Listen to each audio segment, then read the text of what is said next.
Hi, I'm Peter Adamson, and you're listening to the History of Philosophy podcast, brought to you with the support of the Philosophy Department at King's College London and the LMU in Munich, online at historyofphilosophy.net. Today's episode, There and Back Again, Zabarella on Scientific Method.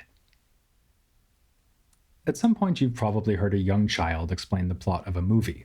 Even if it's one you've seen yourself, you may find it hard to follow. If you'd asked me to explain my favorite movie to you when I was 8 years old, I would have said something like, first you see a little ship and then a big ship and then the two funny robots are wandering around in the sand and then later they all get squeezed in a rubbish dump. And at the end, the Death Star blows up because of the Force. Of course, even adults vary in their ability to convey the plot and tone of a movie. This is why we turn for advice to professional film critics, though maybe we shouldn't, given that the famous critic Pauline Kael said of Star Wars that it has no emotional grip and suffers from an absence of wonder, the greatest cinematic misjudgment since someone suggested that Buster Keaton's movies would be better if they weren't silent. It's also why Hollywood insiders pride themselves on being able to give an elevator pitch, which distills a vision for a movie down to just one or two big ideas. It's a samurai epic, but in space. Though philosophers claim to prize clarity when trying to convey their own ideas, in practice some are easier to follow than others. In the more difficult category, one thinks inevitably of Martin Heidegger. His most important work, Being and Time, is so difficult to read that Edmund Husserl, himself not the most lucid of writers, had his wife ask for a face-to-face meeting with Heidegger. She wrote that Husserl had occupied himself the whole vacation exclusively with its study, and finds it necessary to let himself be instructed with you about much that does not want to become entirely clear to him. Ancient and medieval commentators would have sympathized, except that they didn't have the luxury of sitting down with their own favorite author to ask him what in the world he was talking about. That author was, of course, Aristotle. His works are sufficiently obscure that it became standard for commentators to offer excuses for their difficulty, saying, for instance, that this was intended to discourage non-expert readers. It may have seemed particularly galling that Aristotle did not write more clearly, given that Aristotle was renowned as a master of clear thinking. He had invented logic, for goodness sake. And in the treatise that was considered the culmination of his logical works, the Posterior Analytics, he laid out a theory of demonstration that seemed intended as the ideal method for setting out scientific truths. Why then did he not use this method when he wrote about other topics? There are plenty of philosophical arguments in Aristotle's works on natural philosophy, the soul, metaphysics, and ethics, but these arguments rarely, if ever, satisfy the stringent criteria for demonstrative proof laid down in his Analytics. Jacopo Zabarella, a professor at the University of Padua in the 16th century, felt about Aristotle the way I felt about Star Wars as an 8-year-old. He proclaimed to be second to no mortal in admiration of Aristotle. Of course, Aristotle was a man, not a god, and had not treated all topics in science so exhaustively as to render further efforts superfluous. Still, he had planted the seed and made the basis from which even the things he did not write about can be known. So, Zabarella was at pains to show that Aristotle's works were in fact well designed for the student who would be reading them. For 1,000 years and more, it had been common for commentators to uncover the demonstrative arguments lurking hidden within the apparently non-demonstrative writings of Aristotle. Zabarella knew this strategy well, having read Averroes and the Greek commentaries that were now circulating in printed versions, but he adopted a different approach to understanding Aristotle by contrasting what he called the method of the sciences to the mere order of teaching that is to be used when writing for students. As Zabarella noted, this contrast could take inspiration from one made by Aristotle himself, between that which is better known or primary relative to us, and that which is primary in itself. Primary in themselves are the fundamental causes and principles in a science. In ancient physics, this would have been, among other things, the 4 elements: fire, air, water, and earth. In a modern context, it might be something like atomic particles, and the way their number and arrangements give rise to physical properties.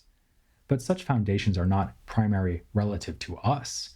To the contrary, the atomic foundations of chemistry are so obscure to humankind that even Aristotle didn't figure them out, and they were still being uncovered when Buster Keaton made his silent movies. Now, Zabarella would say that when you are teaching, you should not start with things like this. Instead, it is good policy to begin with things that are familiar or obvious to the student. In Aristotle's terms, these would be the things that are better known to us, not the things that are primary in themselves. Thus, if explaining chemistry, you might begin by showing your students a simple chemical reaction, and only then go on to say how this reaction can ultimately be explained through the interaction of atomic particles. Or, if explaining Star Wars to an American audience, you might refer not to the Japanese samurai films that helped inspire it, but other science fiction epics. It's like Star Trek, you might say, but with better jokes and more dirt. This basic contrast between a discussion that works towards principles and a discussion that begins from principles was familiar in the commentary tradition. Averroes, in particular, had mentioned it in his commentary on Aristotle's Physics. He distinguished between the opening move in science, where we trace a sign or effect back to its cause, and a further step where, on the basis of that cause, we explain the effect from which we started. As we'll be seeing, this was a core idea of Zabarella's scientific method too. But he claimed originality for his own contrast between order and method, especially insofar as it provided a tool for analyzing much debated texts from Aristotle's writings. According to Zabarella, these writings are arranged in such a way that the order of presentation mirrors the order of discovery. In other words, Aristotle teaches by taking us step by step along a path he has already traveled, explaining everything in the order he came to understand it himself. Thus, his exposition does not begin with the deepest insights and most fundamental principles, but goes gradually from the obvious to the obscure, from the posterior to the primary. Zabarella offers a few examples of this from Aristotle's texts. The most basic of the five senses is touch, and it is shared most widely by different kinds of animals. Yet in his treatment of sensation, Aristotle discusses vision first, because vision is the most striking and obvious kind of sense perception. It is, in other words, primary to us, not in itself. Aristotle also discusses humans in his natural philosophy before moving on to other animals, even though humans are only one kind of animal, so that animal nature is more fundamental than human nature. Or take a case Zabarella discusses in greater detail, Aristotle's demonstration that natural bodies are ultimately made of prime matter. Prime matter is the featureless, pure potentiality that underlies concrete materials like the four elements, wood, or flesh and bone. Obviously, prime matter is not better known relative to us. To the contrary, it is basically a theoretical postulate like the subatomic particles of modern science, which were initially posited without being directly observable. But according to Zabarella, Aristotle proves that it exists by pointing to cases of change that we can observe, and then observing himself that there must be something that underlies every change and survives through the change, like when one and the same human is at first uneducated, then becomes educated. Prime matter is what underlies all change, so it is the principle that explains why natural bodies are changeable. As Averroes suggested, we can think about this discovery of principles as a discovery of causes. Usually what is obvious to us is the effect, not the cause. We feel heat every day, but don't realize it is caused by the element of fire, or in modern physics, the agitation of particles in a body. We observe things changing, but do not realize that prime matter is an ultimate cause of change, in this case what Aristotelians would call a material cause. In his writings, Aristotle follows an order of teaching that makes it possible to learn better and more easily, as Zabarella puts it. That means laying out the process of observation or argument that led to the discovery of the cause. But this part of scientific method only establishes what the cause is. In Zabarella's Latin scholastic terminology, it provides a proof quod, or quia. Once we know what the cause is, we can use it to explain the effects from which we started. That will be a more perfect kind of proof, in fact a real demonstration, precisely because it is explanatory. Zabarella, again following earlier scholastic terminology, calls it a demonstration propter quid, meaning because of what. So, to use the same example, we feel heat all the time, but have to do some investigation to figure out what exactly is causing the heat we feel when we, say, put our hand near a lightsaber. It's the agitation of the air molecules around the laser thingy. Once we've done this, we'll be in a position to give a properly scientific explanation of heat by saying that it is caused by agitated molecules. Now, there is an obvious potential problem here, one that worried Zabarella enough that he devoted a small treatise to it entitled On Regress. The problem is that the whole procedure sounds circular. We first establish the cause on the basis of the effect, then go on to explain the effect by appealing to the cause. Doesn't this involve arguing from A to B and then from B back to A? Again, Zabarella was not the first to notice this difficulty. It had been a topic of discussion at Padua as far back as Paul of Venice. But Zabarella provided the definitive solution, namely that there is no circularity involved, because the two kinds of reasoning are different. Scientific method, which is demonstration in the strict sense, comes only at the end of the whole procedure, when we use the cause to explain the effect. The initial stage, where we only determine what the cause is not demonstrative in this strict sense, and it doesn't really have the ambition of explaining anything, because you don't explain a cause on the basis of the effect, but rather vice versa. We can call the first stage progress as we move towards the causal principles. Then we regress back to the effects. This is admittedly a case of retracing our steps, but with a different kind of understanding. Now we are giving solid scientific explanations of the phenomena from which we began. Zabarella thinks that this is what Aristotle meant in a passage that compares philosophical method to a U-shaped racetrack, where the competitors have to reach a bend at one end of the stadium and then return to the end where they started. Zabarella makes a further point that may help us to see why the method he describes is not circular. He borrows an idea from his fellow Paduan philosopher Agostino Nifo by saying that, upon establishing what the cause is, we should pause to think about its nature. This step of examining or considering the cause, which Zabarella, following Nifo, calls a negotiation of the understanding, allows us really to understand the principles we'll be using in our scientific explanations. Again, the example of prime matter is a useful one here. It's one thing to understand that something or other underlies all change in nature. It's another to understand what that underlying thing is. Upon reflection, we may see that if it underlies all change, it must be capable of taking on any natural property and cannot have any properties in its own right, like by being hot or dry, as fire is. Rather, prime matter is in itself only potentially all the things into which it can change. By having a better grip on the causal principle, we'll wind up with a deeper understanding of the phenomena that are the effects of this causal principle. Thus, Zabarella says that we initially had only a vague or confused grasp of the effect, but once we have gone up to the principles and back, our grasp of that same effect becomes distinct. Another contrast that Zabarella uses to account for all this, one he takes especially from the ancient doctor Galen, is that between resolution and composition. The idea here is that when presented with a complex phenomenon, you can resolve it into its components or principles. We can think about this as breaking something down to its basics. When you get down to these fundamental parts, you can then explain what you started with by showing how the parts are brought together. This is the stage of composition. The most obvious illustration would be the analysis of something's physical constituents. You might be investigating an almond croissant and realize it is sweet because it contains sugar and fattening because it contains butter.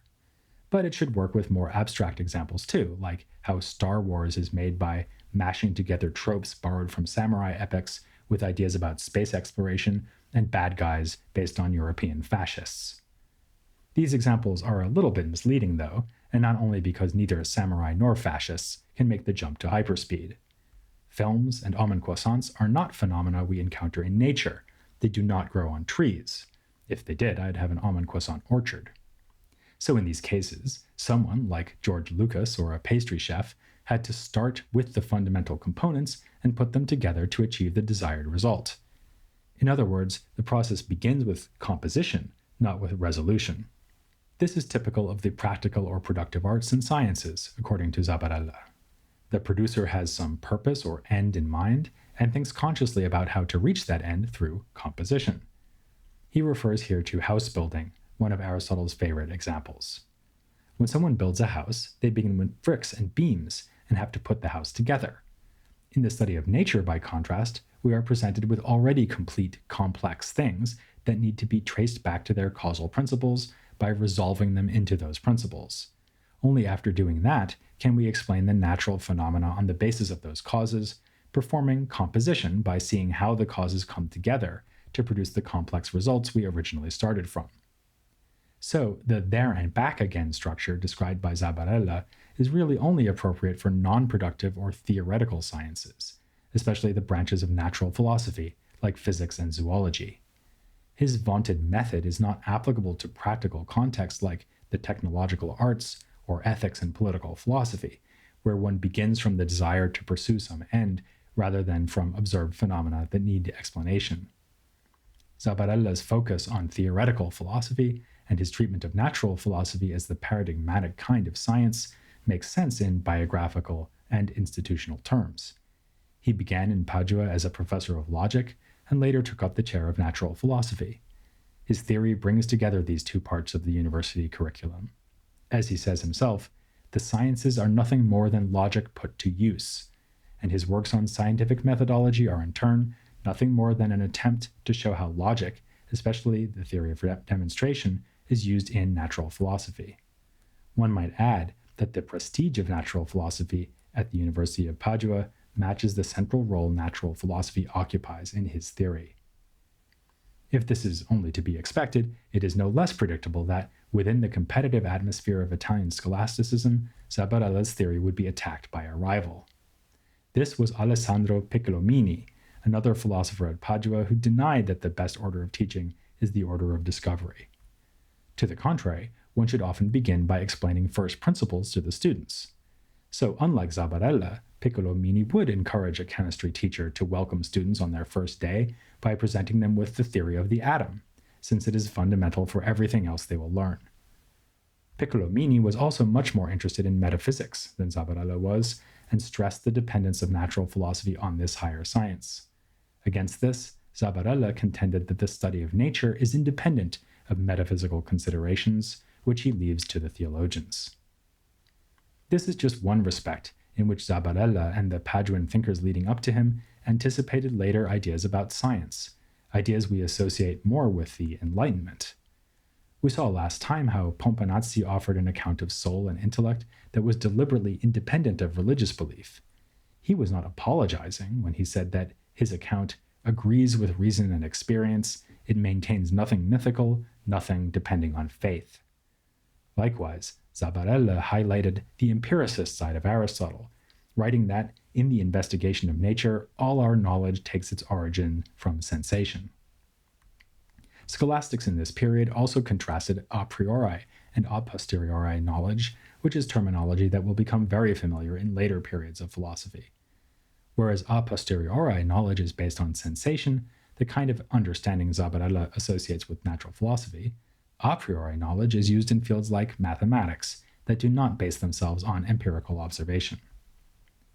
Still, before leaping to the conclusion that Zabarella was a forerunner of empiricists like David Hume and John Locke, we should pause over his comments about induction. He expects only modest gains from a strictly inductive investigation. This is not on the grounds famously mentioned by Hume, that induction can never rule out future counterexamples. Rather, it is because Zabarella thinks that induction is only a generalization of some obvious fact and fails to reveal the essential natures of things. So, for instance, you can use induction to notice that all humans are two-footed, something that would need only light confirmation, as he says, and this would presumably involve checking out enough humans to satisfy yourself that they are indeed two-footed by nature. Induction would not, by contrast, allow you to realize that a triangle has internal angles whose sum is 180 degrees. For that, one would need to do a proper scientific investigation. Zabarella gives that example because it is mentioned by Aristotle, not because he's particularly interested in mathematics. He is mostly happy to stay within his remit of logic and the study of nature, and the union of the two that is his treatment of scientific method. Thus, he has little to say about the a priori realm, and quite a bit about the various branches of natural philosophy. As we've seen, these are to be approached empirically, but also to be considered as theoretical sciences, which just means that they are undertaken purely for the sake of knowledge and not for pursuing some end or to make some product.